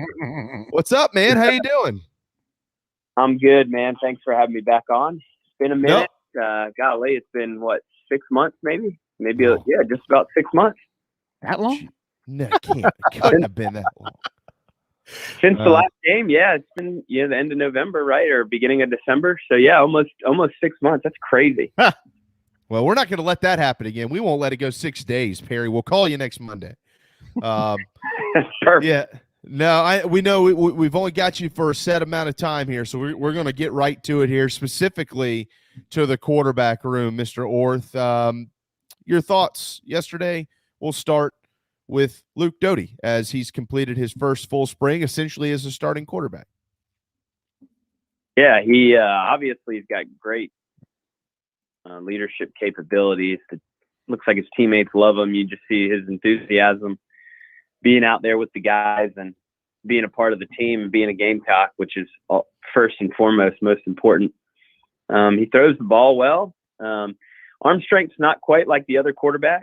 He's obviously super athletic, so a spring game setting's probably not his best suit because it limits his ability to run and make plays with his legs. But all in all, looked like he had command of what they wanted of him. You can tell our offense is going to be run heavy first with play action. I loved getting in the pistol and kind of running downhill. Saw under center a few times. Yeah, Luke looked good. Passing game overall was pretty dull for the day. The Jason Brown kid had a couple nice throws to his former teammate and current teammate. Yeah, Luke looked in control. Definitely looked like QB1 in my opinion.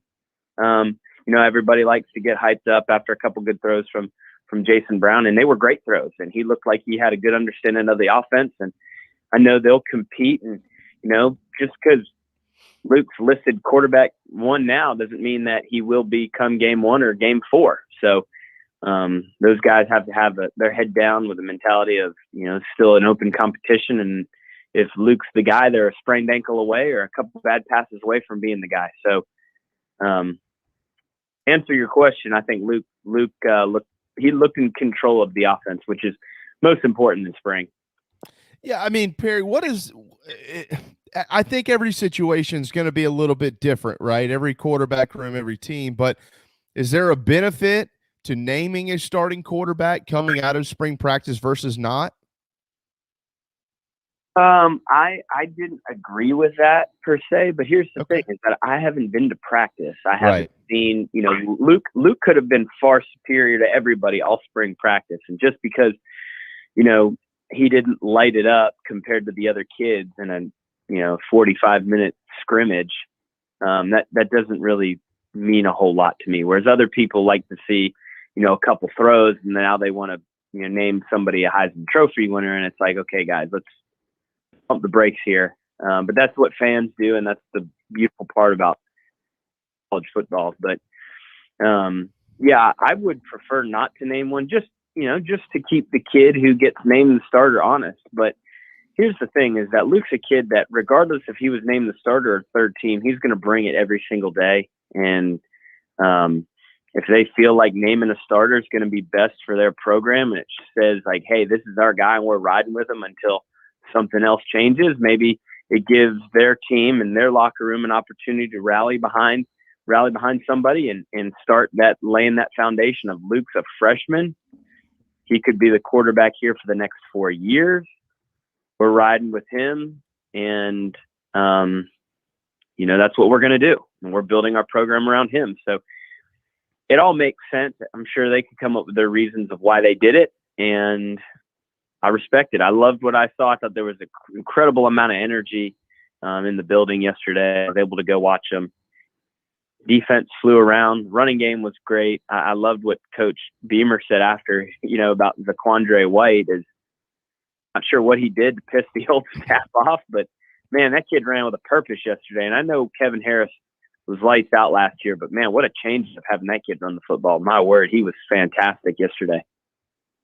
Yeah, I mean, you're the former quarterback of the Gamecocks, Perry. I think your opinion matters here. I mean, when you offensively, we didn't see a lot of the stars out there yesterday, most notably, of course, Harris and Lloyd. And there's some other wide receivers and things like that we didn't see in there. But I mean, Perry, let me, Jaheim Bell, Kevion Mullins, White, Joyner, Jenkins, Nick Muse, Eric Shaw. I mean, they've got names. I mean, when you look at that collection of talent, and we know that the receivers struggled last year, but when you look at those guys I just mentioned, just that group, what does that tell you? What have you seen out of them? Why is there cautious optimism about this group of playmakers for Carolina? There is, and I tell you what's going to be important that goes so undernoted is that we don't play another game for over 4 months. Basically 4 months from now is we don't play another. So you have May, June, and July. You have 9. There's a lot that can change in 90 days in college, and if they take what they've learned in spring and they're throwing 3-4 days a week from now all the way through fall camp, I mean, there's going to be potential to have a good passing attack. I really believe our run game will be the staple of our team and our offense, especially, obviously. But if we can find the passing game, I mean, I was beyond impressed with DeCarrion Joyner. Guy caught the ball with his hands. He was running the football like a real running back when he had the ball in his hands. Like you said, we've got some depth at tight end. I think receivers are, like you said, cautiously optimistic. They're unproven, but they can make plays. The pieces are there. I think that the next 3 months are going to be huge in the development and the growth, depending upon how they handle it. And I think that's why naming Luke a starter as QB1, he can be the guy to rally the troops, even though he is 18 or 19 years old. But he can be the guy to rally the troops to get the offense grooving, or at least on a positive footprint heading into the season. I think defensively, we're going to do some things really well. I really like the defensive line, but on offense specifically, we're going to have talent, guys. We're at South Carolina, whether it's a 5-star guy or a 3-star guy, the guys are going to make plays and they're going to have the ability to do so.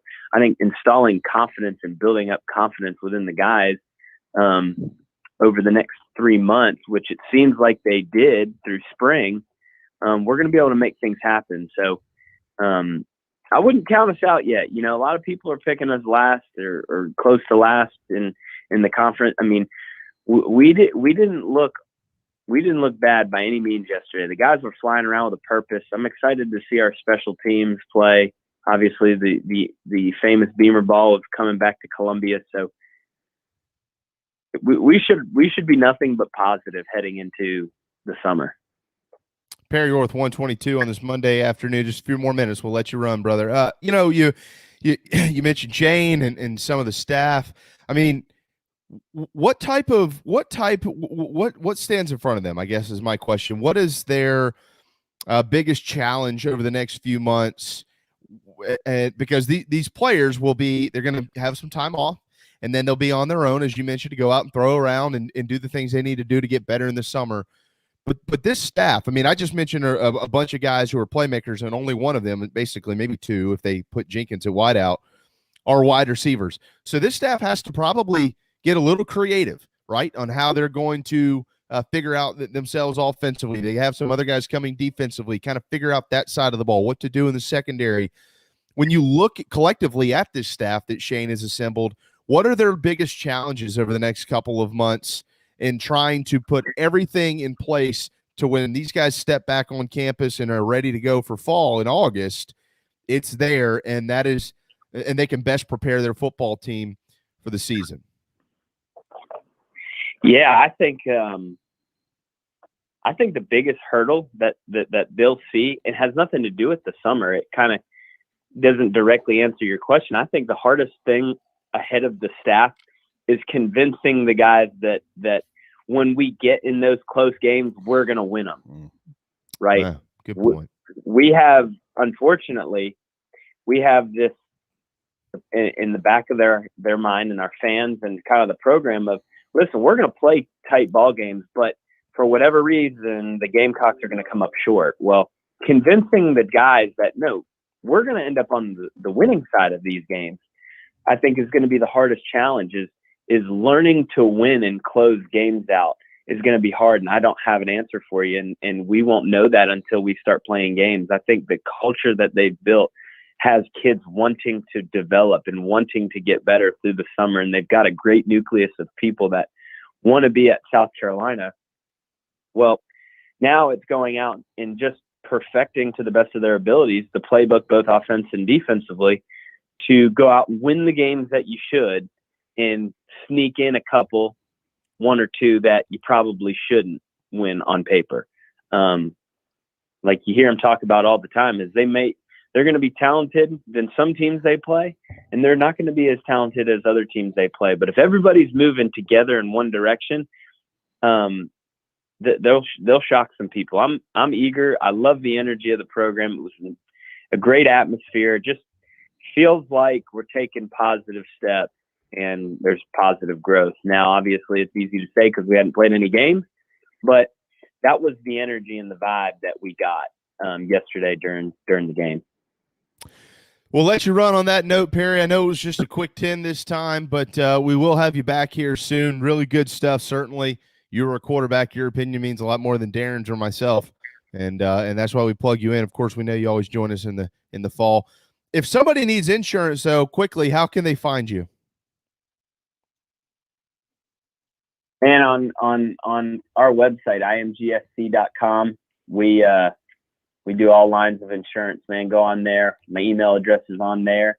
And we'll be happy to assist in any needs that you have. Well, you've assisted us, certainly, brother. Have a wonderful Monday afternoon. Thanks again. Good to speak with you. You're a good friend. We'll talk to you soon, okay? Appreciate it, man. There you go, Perry Orr, former quarterback in South Carolina. I think you brought up a really interesting point there, Darren, one that we haven't discussed much. We've talked about personnel and who's gotten better and who's gotten worse and what they look like and this, that, and the other. But you're in a close game. Do you believe you can win it or not? And how do you create that, right? I mean, I guess the best way to create it is, win a couple of those, right? Easier said than done. But I think a lot of that ties back into what we've heard from everybody, really, that we've talked to, the energy around the program, the positivity, kind of how they've tried to kind of grow these guys together and build it together and believe in one another and things like that. This isn't a compare and contrast of the previous program. It's not like I think that Will Muschamp poorly prepared his players to win a close game. I have no idea, but I feel like that has been an emphasis thus far of, we need to have a little more fun around here. We need to learn to get along, learn to understand each other, a little bit more camaraderie, things like that. And yeah, you're going to lose. It's going to happen. So how do you bounce back from all that? I don't know. I don't know the strategies, but it's a really good point when you have a former player say, hey, the biggest thing is, do they believe that they can win a close game or not? I think that's an interesting, it's a really interesting topic. I feel like we talked a lot about it last year before it really started to get away. That was a talking point. Can this team learn how to win? And then in this offseason, now that Beamer's hired, that's transitioned to, well, first and foremost, he's instilling a different mentality. That might not be the right word. A confidence, right? That's been what he's done all throughout spring. Try and lift these guys up. Try and give them more confidence, creating competition. So as you try and learn to win, you need to have the mindset of being able to win. And a lot of that comes with just pure confidence and regular type competition that's been going on. I mean, you can't be in these situations of learning how to win and then tighten up, because you're never going to learn how to win if you're tight and you can't win. You need to have the foundation there. And we've discussed the foundation. What is it? We won't really know until they take that loss, until they're in that position. Then we're going to see exactly what the foundation after a couple of months looks like and exactly what the mentality is. And then you start building from there. And when you fail, how do you bounce back? It's all of that stuff is tied together into learning how to win. And that's really what separates average from good. It's not what makes you great. It separates what's average from good, learning how to win some of those close games. Yeah, and I think, just getting wins under your belt is important as anything. Yep. I mean, their schedule sets up for it. I mean, they should be easily 2-0. I mean, I know that there's some people that, and rightfully so, I'm not necessarily saying that they're wrong, but they look at that week 2 at ECU and they go, oh, I don't know. Well, yeah, we don't know. And yeah, it is on the road. And yes, ECU should be better. But like, we put it on paper. We know who the better team is. Carolina's, I don't care what the record was last year. They're better. They should win the game. You can't sit here like in whatever April day it is and say, I think we're going to lose to East Carolina. No. You can't. I mean, you can if you want to be that negative and go about your way like that. Okay. I can't, right? I mean, that's maybe it shakes out like that. Maybe you lose, but you can't sit here and expect that to happen. No, I mean, it's not Georgia's week 3, but Georgia's not week 2. You don't have LSU week 2. You don't. It's East Carolina, and again, no business. And you mentioned this months ago, like when the schedule came out, you're like, "Hey, man, that could be tricky." Well, the question is, well, why? Well, if everything goes wrong, basically, you have a bunch of turnovers, wacky stuff happens. Those are the things that happen. But like, if you go play and you don't act like you're some JV squad from BFE, yeah, you should be just fine. You walk out of there with a win. It might be a 10-point win. It might be a 7-point win. It might be a 30-point win. I don't know. But you should still be 2-0, and that builds some confidence. You got Georgia. The reality of it is the first 6-7 games, Darren, when you look at the schedule, like if you just take the garnet glasses off, take that crap off, all right, and you look at it and you think about it just from a strictly history/football perspective, right? You should expect to have won probably 4 of those games, and you should expect to probably lose 2 of those games. And being optimistic, you could say, my God, we could have win 6 of the first 7. And pessimistic, we shouldn't be any worse than basically 3 and 4. And all of those scenarios are better than your entire year last year. All of them. So, like, I mean, if you pull up the schedule, and again, if you're a detractor, if you can't wait to jump into the bottom of the trash can and bury yourself in crap, we have a lot of people like that in the world. It's fine. You don't have to listen to any of this. But when you look at the schedule and you go, oh, yeah, like you don't have Georgia, LSU, Florida, on the road at A&M. You don't have like all those games in the first 7. Now, the end of your schedule is not easy, but you have a chance to get some confidence where you could either be or knocking on the door of bowl eligibility by the time you kind of hit that rough stretch. So there's a lot to kind of build your program with early on, and there's a couple of games to start with. Like we mentioned all this, like, dude, what if they start Darren, what if they go in game 1 and their first offensive set, you look out and there's literally 3 tight ends on the field and 1 wide receiver. Everybody's going to be going, holy crap. But guess what? You're not playing Georgia. You're playing Eastern Illinois. So you can get these guys they're allowed to figure it out against competition that's not hunting in the college football playoff. That's what those games are for. We talked about it the entire year this year, about why certain teams are struggling and how it was hard to get off the mat early in the year, not just for the Gamecocks, for a lot of people, because you didn't have these games at the beginning of the year to figure things out a little bit. That's what they're used for. I'm not going to sit here and even attempt to project a Gamecock record right now because I have no idea what to expect. I mean, no, you can't. You can look at some of the players and you can look at what some of them have done in the past, and you can say, okay, we should have a pretty good running game. Like Wes Mitchell was just saying, the offensive line already shown that it can block pretty well. You know that there's some talent out there, however you spread it out, whatever the letters are, tight end, wide receiver, okay. But you don't know how that back end of the defense is going to look. You don't know what the rotations are going to look like. You don't know how good whoever it is under center is going to be. You don't know how good Shane Beamer is going to be as a head coach or Satterfield as an offensive coordinator in the SEC. There are a ton of questions. We'll get some more answers once fall camp starts and we have a better idea of what the depth chart actually looks like. But until you see these guys play and how they react to in-game live bullet situations, anything could happen here.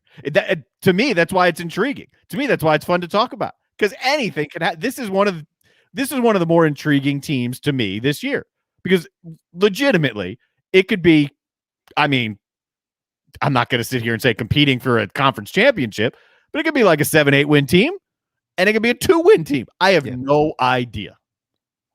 Yeah, I think it is interesting. Just to clarify what I was saying for those who maybe think I've lost my lunch early in the week here. Eastern Illinois, at East Carolina, at Georgia. Those are the first three. And then you got Kentucky at home, Troy at home, at Tennessee, and Vanderbilt. Well, I mean, I would hope there's not somebody in their right mind out there that would say, well, they more than likely should lose to either Eastern Illinois, East Carolina, Troy, or Vanderbilt. No. I mean, that's 4 wins. Like, there's no reason for them to lose any of those games. You don't – maybe some think that Vanderbilt could be a little tricky this year. Okay, but that game's in Columbia. So there's no – you don't lose that game. You don't lose the Troy game. You don't – that's 4. You got Georgia, which is – I mean, if you ask me today, they're not winning that game. But you got Kentucky at home. You've got Tennessee on the road. Look, when you're Darren, when you're trying to figure this out, the question that should be asked is, who are the guys that can help us beat Tennessee, at Missouri, Auburn? Like, seriously. I mean, I'm speaking strictly from a media side of this and a fan side of this. Obviously, if you're the coach or the player, you listen to this and you're like, that guy's off his rocker. He's nuts. Don't listen to him. He's a moron, because their job is to figure out how to win every single game. I get that. I'm saying, if you want to get into the fun games of, well, let's project in April or May what the year's going to look like, who should be playing, all that crap that we like to talk about day in and day out. If you want to try to figure out the balance of the season, this is just my really ridiculous opinion. You should on this hand say, okay, East Carolina, Eastern Illinois, Troy, Vanderbilt, 4. That's the win column. Clemson, Florida, A&M, that's the loss column. I'm not convinced that Tennessee should be in the loss. Carolina should have beat Tennessee. They weren't any good. All right, they weren't good. They were not good. We don't know what to expect out of Tennessee. You got no idea. That's exactly right. So forget the Carolina conversation. We don't know what to expect out of Tennessee. You can say the same about Vanderbilt too. Yeah, I don't think they'll be good, but it's also a new regime. You got no idea. Right. But from that side, like, Carolina beat them last year by almost 40 points. Like, there's no reason to lose that game. I agree. So then right there in the middle, right, you got Tennessee, you've got Missouri, you've got Auburn. I mean, those are your okay, this season all of a sudden became 6 or 7 wins, or, well, it was only 4 or 5. You know what I mean? Like, that group. So who are the guys that can beat that group? That's what from a fan side you're searching for. If they exceed those expectations, my God, you had a special year in year 1 of Shane Beamer. If they're below those expectations, you sucked. You weren't very good. You beat a bunch of crappy teams, right? So who are the teams that can beat the Tennessees, the Missouris, the Auburns, who you beat last year, by the way, at Williams-Brice? Oh, and you get them again this year. Who are those guys? At this point in time, you can't walk in to A&M and expect to beat them or beat Clemson or beat Florida. They just seemingly are. Now, all this changes. But if you're having the conversation today, that's my conversation, is what group of guys is going to be good enough to win those games? We get to have this conversation for 3.5, 4 more months, and I'm going to keep. It's fun. I'll happily engage in the conversation. At the end of the day, I'm going to just circle right back to, I just want to see him play. I want to have an idea of what they're going to look like. They should be run heavy, like Wes pointed out, like Perry pointed out. Like, it's pretty obvious to most of us that the running back room is the strength of that offense. So you should be based on the run. Okay. From there, where do we go? Right? Then what's the defense look like? How's the new scheme going to fit the players, or vice versa? The players fit into that scheme. And how quickly are they going to pick it up and fly around? And if you start 2-0, then you get to Georgia, and if you get blown out by Georgia, I'm just spitballing here, then how do you bounce back? How do you respond? When you hit those adversity points, then how do you don't know. You don't know what the personality of the team is going to be. Where you can have confidence right now is that everything you're hearing and seeing out of Columbia is an attempted tweak, if that's putting it mildly, maybe, of the personality of the team. They're doing everything they can to prop them up, to give them some confidence, to have them out there with the belief that they can win those close games, that they can come back from adversity, that they're never out of games. And even if it says Georgia or Florida on the schedule, it doesn't matter. That's the point you want to get to. And you're not going to have any idea until you see it on the field. Absolutely. I totally agree. I think somebody sent me a direct message on Twitter, and they said, what do you think the most important game of the season is? The game one. Game one against Eastern Illinois. But if you want to play the game, it's Kentucky. If you want to play the game, it's Kentucky, because you should win the first two. More than likely winning in Athens. Now, if you win in Athens, okay, everything changes, right? But if you want to play the game, fine, we'll play the game. You're 2-1. The most important game is Kentucky, because if you win that game, you start the year 4-1. All of a sudden, you got Troy, and then the next one, of course, is Tennessee. But if you lose that game against Kentucky at home, by the way, it's an uphill climb to get bowl eligible. I mean, it's just an uphill climb. If you start out at 2-2, okay, Troy, Vanderbilt, find me more wins. I mean, you got to find them. That is the game, Kentucky, if you want to play the game. But we're not playing the game. The game to me is Eastern Illinois. Do they go out and win 10-7, or do they win 70-7? Because Eastern Illinois is not any good in football, and South Carolina should be just fine. I love Craig's comment here. Tennessee had 550 yards of total offense in the first half of their spring game, but don't know what that means. Yeah, me neither. As a football team, formerly Redskin fan, when Steve Spurrier was there, they were so good in the preseason, like unbeatable in the preseason, running college offense all over the NFL. No one was going to touch them because of how good they were in the preseason.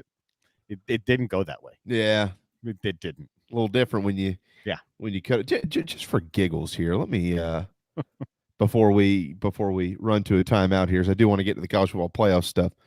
So Tennessee opens with Bowling Green, Pittsburgh, and Tennessee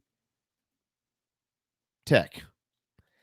Well, okay. I mean, Pittsburgh, that's it, but they got that game at home.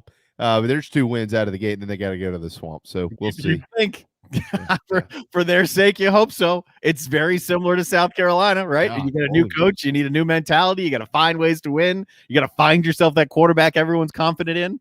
Yeah. They're very similar situations. That Pittsburgh game's an interesting game for Tennessee. Could be. Pittsburgh's they're two. What's interesting about it, Darren? You know this. You've watched a lot of these, a lot of Pitt over the last couple of years. They contrast in style, because Tennessee's going to want to throw the football everywhere. Pittsburgh will not. Mm-hmm. They're going to want to run the ball. They find a way to control that clock a little bit. That could be not good for the Vols. So it'll be one to watch. It'll be a barometer game for both of them. No question. It is time for a timeout, our final timeout, as a matter of fact. It's Power Hour, Wando Power Equipment, wandopower.com for that Bryson DeChambeau zero-turn mower. It's actually called the Raptor. It's a hustler mower, but we call it the Bryson DeChambeau of mowers. And all rentals. You need to aerate, you need a trailer, you need a chainsaw, you need a weed whacker, you need whatever. You can rent all that stuff there. Lawnmowers, buy one, buy anything. Anything for the outdoors at Wando Power Equipment on Daniel Island, wandopower.com. All right, we're going to hit a timeout. When we return, maybe sooner than later, maybe changes in the college football playoff. We'll touch on it right here on the JB and Goldwater Show, driven by Stokes Volkswagen. This is Mike Naval for Stokes Volkswagen on Ashley Phosphate Road with exciting news. It's springtime and we're playing ball. Most dealerships don't have any inventory, but at Stokes Volkswagen we do. So we're playing ball on every new Volkswagen in stock. Every 2021 Tiguan, $3,500 off. Every 2021 Atlas, $5,300 off. Every new Volkswagen available with 0 down. Qualified buyers can sign and drive with interest-free financing for 60 months. Plus, we'll take any trade in any condition, paid off or not. Is your credit in a slump? Strike 2! If you've got $500 down and you make at least $2,000 per month, our lenders can get you approved. So if you want to strike out, that's okay. But if you want to hit a home run and save $5,300 on a new Volkswagen, come see us today at Stokes Volkswagen on Ashley Phosphate Road or StokesVW.com. $1,666 per month per 1,000 borrowed for 60 months at 0% APR with 0 down. Plus tax tag. Includes $499.50 administration fee. Subject to VCI credit approval. Expires month end. Peace and love at Stokes Speed Up. What's up, everyone? JB here. Want to tell you about my friends at McFadden Pest Control, as we do every day on our program. I love these guys. They've been in business over 40 years, and they treat our family like they've only been around for 4 days. Always doing their best work, trying to earn our business, although they know that they'll always have it. Heath and the guys take care of our quarterly, our mosquitoes, termite bonds, anything we can get them to do, they do it. They're the best. They're friends. Heath even often texts me and just asks to see how my family's doing. It's amazing. I can't say enough about McFadden Pest Control. Switch to them. You'll never have anyone else protect your home. McFaddenPestControl.com, McFaddenPestControl.com here in the Low Country. Spring is officially here, and there's no better place to bring it in than the Dog and Duck. 3 locations in Mount Pleasant, Park West, Bell Hall, and Clemens Ferry Road, all of them with gorgeous outdoor seating to take advantage of their daily food and drink specials. Through the end of April, $5 Sweetwater pints. Food specials like Taco Tuesday and the Game Day Burger every Wednesday. It's all available at Dog and Duck. There are 3 locations in Mount Pleasant, Bell Hall, Park West, and on Clemens Ferry Road. What's up, everybody? This is South Carolina singer-songwriter Patrick Davis, and I might live in Nashville, Tennessee now, but guess what? I can always keep up with the news back in South Carolina because I've got the JB and Goldwater Show. Thank you, JB and Darren, for being live, loud, and online. I've been from Tucson to All right, final 15 minutes on this Monday afternoon, April 26th, final week of the month of April. Wow. Hey, May, June, July, just 3 more months without football in it. They'll start playing in August. All will be good, my friends. All will be good. Also, I get a lot of messages, and I appreciate it. People send me direct messages on Twitter. I try to answer some of them. A lot of them I don't even know they're there. But one of the questions I got today about Carolina baseball, real quick, how much did that help or hurt this weekend against Arkansas? Nothing. It taught them a lot. They got to win. They got to win against the number 1 team in the country, and that's what matters. I think they're 9-9 or something like that versus the RPI 1 through 25, which is really good. That means you've played a lot of games. Carolina's in really good shape. Next 3 weeks or next couple of weeks, you got a good Ole Miss, and then you got Mississippi State. 3-3 should be the goal for Carolina. Don't get swept anywhere. You might lose one. You'd love to win both. Certainly, if you win both, you've exceeded that goal. 3-3 should be the goal, and then try to go 4-2 in those last 2 series against Kentucky and Tennessee. 18-12 league record. You'll be hosting a regional. Win the midweeks. They start tomorrow night with the Citadel. Carolina's in a really good spot, no matter what happened this weekend against the number 1 team. And by the way, Arkansas is really, really special. They're really good. Dude, everyone was talking about the offense last week, and I get that because the numbers say you should talk about it. They were running out some arms that were nasty. I mean, it's a complete team. They've been number 1 for I don't know how many weeks in 6 a row. weeks. So there you go. There you go. Well, their staff was a little off because of how the previous week had gone. So the Wicklander kid that started game 3 is actually their Friday night guy. Yeah. So they got him actually back on track by starting on Friday night. But I mentioned it last week. I told you, look, when we did buy or sell on Friday, and my fear was if they can't win game 1, they're probably not going to win this series. Mm-hmm. Like that was my big fear. And they didn't win game 1, so they lost the series. Yep. All right, let's get to the playoffs here, Darren. So subcommittee meets last week. They're discussing potentially up to 16 teams in an expanded college football playoff. The current contract runs through 2025. I saw this morning that I think Paul Feinbaum said, "Hey, this thing ain't going through 2025," and I agree with him. It's not. They're going to make a change before that, Darren. I don't know what it'll be. Up 63 scenarios were somehow discussed this week. I have no idea how it's even possible. So that's a crazy number, but if you know a couple facts, right? That 6-team, 8-team, 16-team, and I might be leaving one out. There might have been a 12-team or a 10-team in there also. But okay, so then once you've got that, then to get up to 63 scenarios, it becomes pretty easy, right? Because you've got different dates you can throw around. How many group of 5 guarantees are you going to get? How many at-larges are you going to get?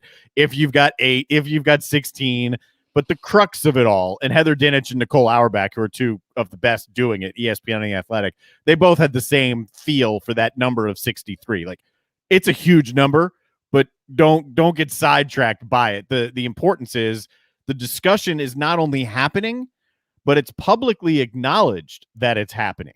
So there's 5 years left of this current deal. Do we get to the end? It's not going to happen this year. It probably won't happen next year. But in years 3, 4, 5, could we see it? I think it's more fair now to say than it's ever been since the playoff came into our lives. I think it's more fair now to say that we will see it before the end of the contract than the latter.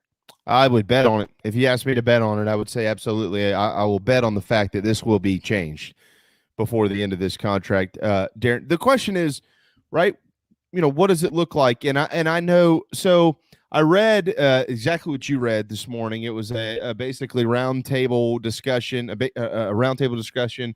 You can read the entire thing at theathletic.com. There's a staff of writers, Stuart Mandel, Josh Kendall, of course, who covers South Carolina, Ari Wasserman and David Ubin, and Jill Thaw was the managing editor. So she moderated this roundtable, and it's in print form. You can go read it. And I do think that every one of them makes an interesting point that I agree with throughout in different questions. Some of them I don't agree with their responses at all.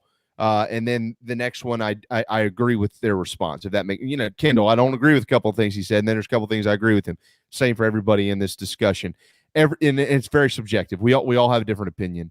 But I do think that there is one thing that's missing from all of this.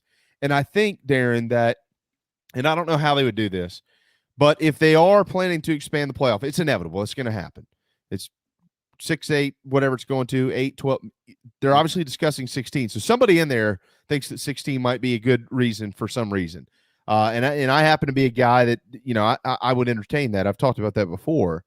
But I think that more needs to happen with this. Like, I think there needs to be a scheduling overhaul as well. I think there needs to be some type of uniform scheduling policy between all of these leagues that helps. It's never going to level the playing field. Everything in life ain't fair. I'm not asking for that to happen. But I do think, like, there's no reason, in my opinion, that one league should play 9 or 10 conference games and one only plays 8. I do think that can be controlled, and I don't think that is fair. I think a lot of this, too, is, well, first of all, it's driven by television. It's driven by finances. Absolutely. The second part of that, the subtext of it, is the regular season. That was a large portion of the article we're referencing here in The Athletic today. Right. Does expanding the playoffs increase the importance of the regular season, or does it decrease the importance of the regular season? And there's no sport anywhere where the discussion of how important is the regular season more prevalent than college football and the BCS era versus the college football playoff era.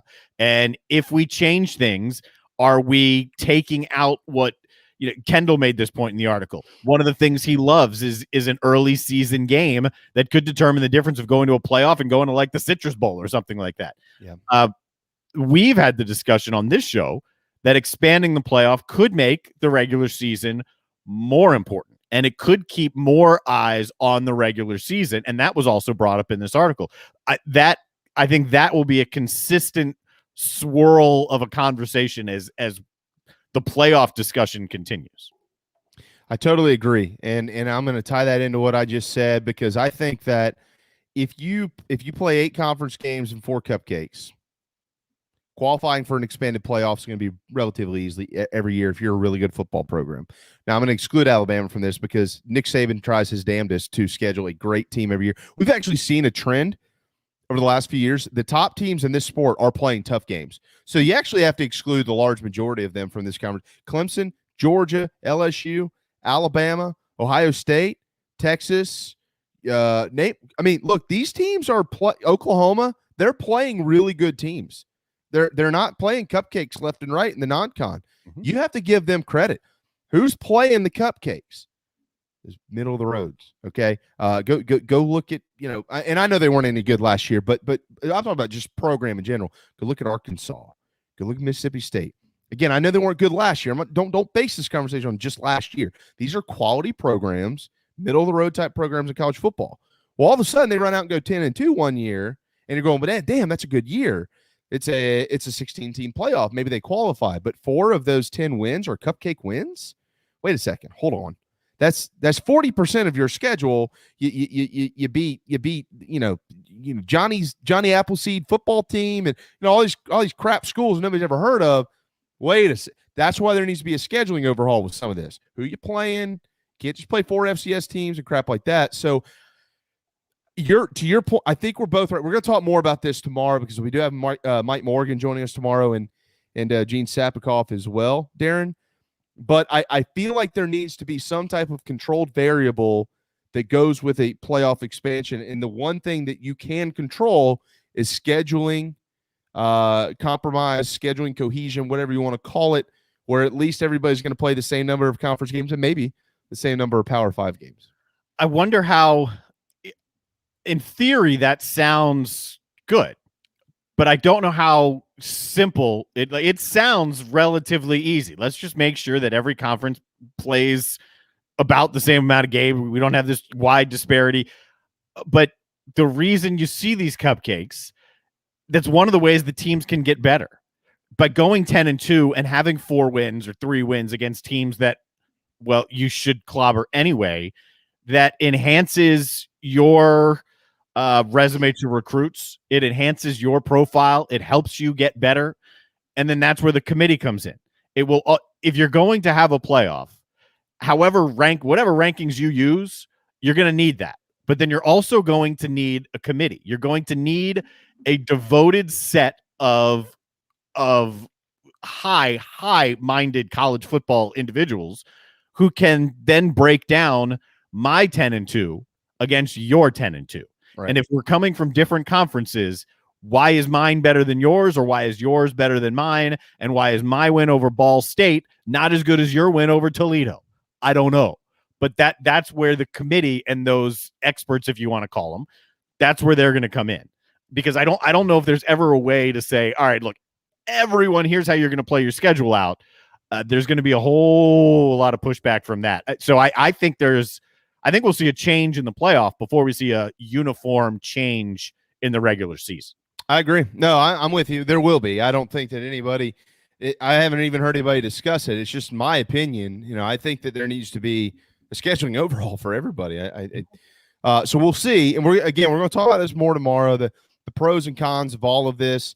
I am one that thinks that the regular season will be more valuable to more teams longer with an expanded playoff, because Josh Kendall is right.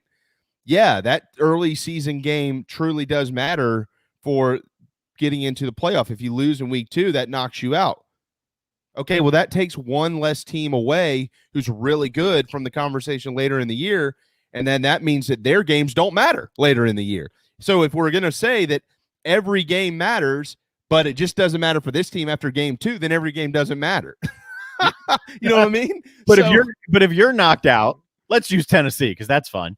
Let's say Tennessee's knocked out in week 2.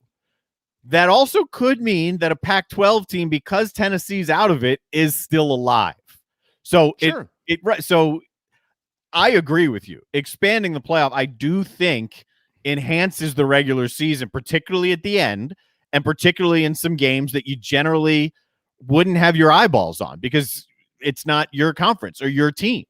But you may want to get a sense of them. I mean, I bet you there are people out there that didn't see Gonzaga play basketball in the regular season, but watched them maybe in their conference tournament just to see how good they were before the NCAA tournament. Stuff like that.